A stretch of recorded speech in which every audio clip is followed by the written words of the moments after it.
I'm going to look at it. I will take a look at it. It's been brought to my attention. I did watch the trial.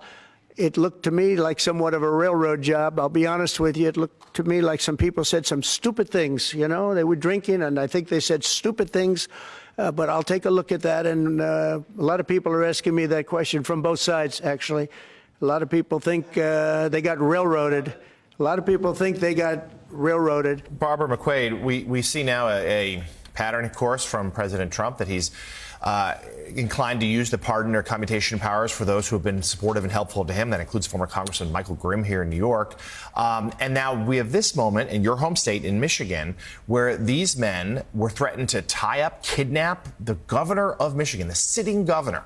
And Trump is now suggesting that people on both sides of the aisle, I think we can cast some doubt on that, are suggesting that this was unfair and this was a miscarriage of justice, you know, akin to, someone said to me yesterday, some of the January 6th rioters who, again, also were committing acts of violence in Trump's name. What is your reaction to him floating this possibility to using his powers to help those who are convicted of trying to kidnap the governor of the state of Michigan? Yeah, I think it's an appalling effort to normalize political violence.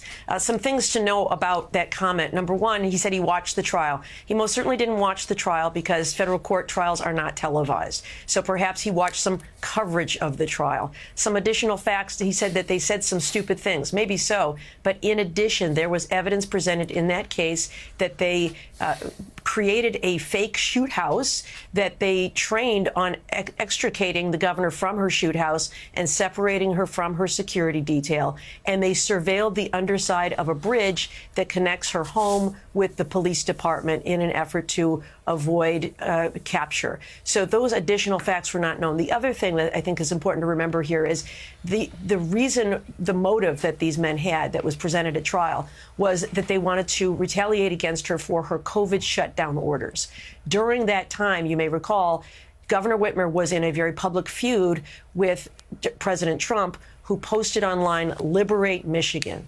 And so these men, like those January 6 defendants, were acting in support of Donald Trump's political cause. And so the idea that they would be pardoned or have their sentences commuted really is apart with the January 6 defendants and seems like another effort to normalize political violence so long as you are on the side of President Trump.